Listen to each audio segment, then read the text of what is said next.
Tead, sügaval meie endi rakkudes on peidus üks suur mõistatus, selline, mis seab kahtluse alla praegu kõik, mida me arvasime teadva reaalsusest. Lähme uurime koos, kas elu kõige pisemad ehituskivid peidavad endas midagi kvantmaailmast. 99,9999%. Mõtle korraks sellele numbrile. See on praktiliselt täiuslikkus. Ja see on tegelikult meie DNA-d lugevate ja kopeerivate pisikeste nanomootoreid termodünaamiline efektiivsus. See tähendab põhimõtteliselt kadudete energiat. Kujuta korraks ette autot, mis suudaks 1 liitri kütusega sõita, tuhandeid kilomeetreid. Just sellisest tasemest me räägimegi. See on ju täiesti uskumatu, eks ole? Ja siit jõuamegi asja tuumani. See on peaaegu täiuslik masin. Aga kuidas ometi? Mõtle korraks meie parimate autode mootorid. Nende efektiivsus on heal juhul 20, võib-olla 40%. Ülejäänud energia läheb lihtsalt soojusena kaotsi. Niisiis, kuidas on võimalik, et bioloogia on suutnud luua midagi nii uskumatult laitmatut? Mis imeline saladus siin taga peitub? Okei, et sellele küsimusele vastust leida, peame me astuma sammu kaugemale tavalisest bioloogiast. Me peame minema sügavale füüsikamaailma. Sest nagu selgub, meie praeguses arusaamas universumist on üks, päris suur auk. Tundub, et meie füüsikareeglid pole elufenomeniga veel päriselt sina peale saanud. Vaata, siin ongi see põhimõtteline erinevus. Traditsiooniline füüsika, see, mida me koolis õpime, tegeleb enamasti suletud süsteemidega. Kujuta ette kivi või planeeti. Need on üsna stabiilsed, ennustatavad. Aga bioloogia, elu ise, see on midagi täiesti muud. See on avatud süsteem. Elusolendid on pidevas suhtluses oma keskkonnaga, vahetades energiat, ainet, informatsiooni.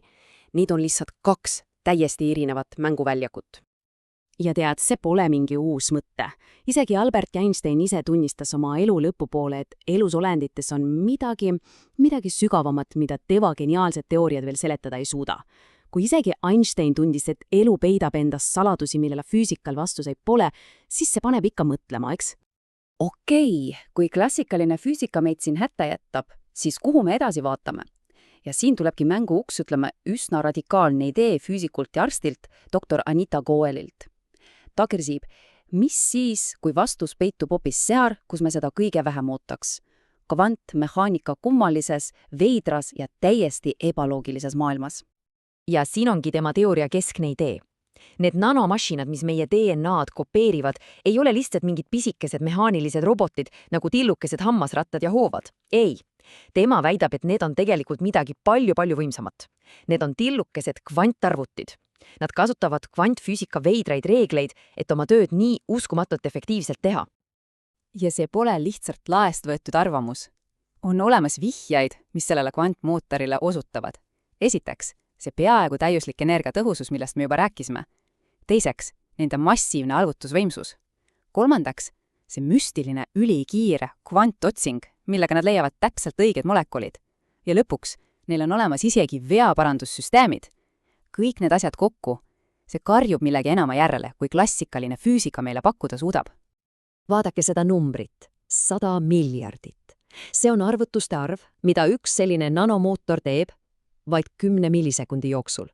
See on kiirem kui silmapilk. Ja seda kõike selleks, et lugeda ära üks ainus täht meie geneetilises koodis. 100 miljardit operatsiooni. See on lihtsalt astronoomiline. Aga oot, siin on üks suur aga. Eks ole, enamik teadlaste ütleks, et bioloogia on kvantmehaanika jaoks lihtsalt liiga soe, märk ja sogane. Me teame ju, et kvantefektid on ülimalt haprad. Nad vajavad püsimiseks ülikülma, vaakumit, täielikku isolatsiooni. Elusrakk on aga täpselt vastupidine. See on soe, niiske, kaootiline keskkond. Kuidas saaks miski kvanttasandil seal üldse ellu jääda? Sellel probleemil on ka teaduslik nimi. Dekokoherents. See on põhimõtteliselt protsess, mille käigus kvantsüsteem kaotab oma kvantsuse ja muutub tavaliseks, klassikaliseks. Kujota ette, et kvantolek on nagu imeilus seebimull. Dekokoherents on see hetk, kui see mull kokkupuutel välismaailmaga lihtsalt plürtsti katki läleb. Ja iga kvantbioloogia teooria suurim väljakutse ongi välja mõelda, kuidas hoida seda seebimulli piisavalt kaua tervena. Aga nüüd lähebki asja konks. Doktor Gouli arvutused näitavad midagi täiesti hämmastavat. Tundub, et nende nanomasinate puhul kestab see kvantolek, see seebimull, piisavalt kaua, et oma töö ära teha. Dekoherentsi aeg on pikem kui bioloogilise protsessi enda aeg.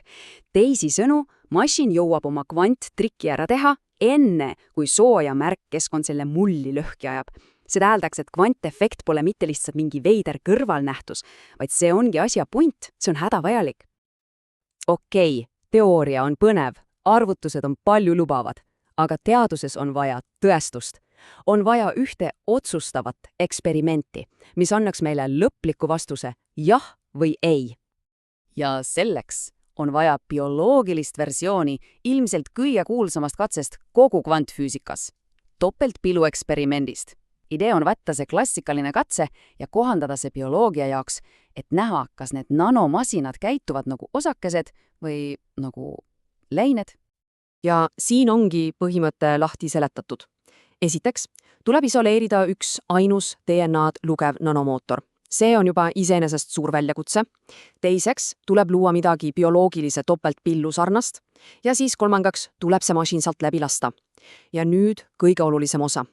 Me otsime kvantinterferentsi mustrit. Kui see nanomootor käitub nagu klassikaline osake, näeme me kahte triipu. Aga kui ta käitub kvantlainena, mis läheb mõlevast pillust korraga läbi, siis tekib seinale interferentsmuster, just nagu lained vees. Ja see olekski lõplik tõestus. Ja kujutame nüüd hetkeks ette, et see eksperiment õnnestub. Mida see siis tähendaks? Noh, see muutaks palju enamat kui ainult bioloogiaõpikuid. See kirjutaks ümber reaalsuse reeglid. Põhimõtteliselt on siin vastamisi kaks täiesti erinevat paradigma. Praegune, nimetageme seda A-paradigmaks, ütleb, et aine on fundamentaalne. Kõik algab mateeriast. Ja teadus.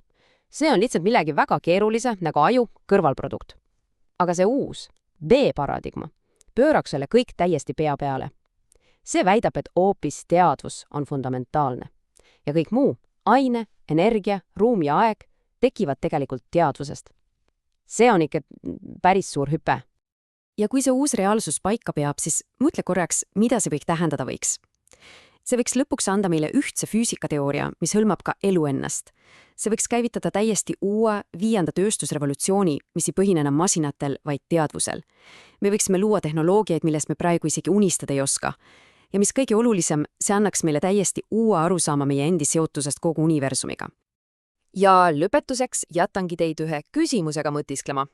Kui selgub, et elu kõige fundamentaalsem masinavärk toimibki kvanttasandil, siis mida kõike muud oleme me oma reaalsuse kohta veel täiesti valesti mõistnud?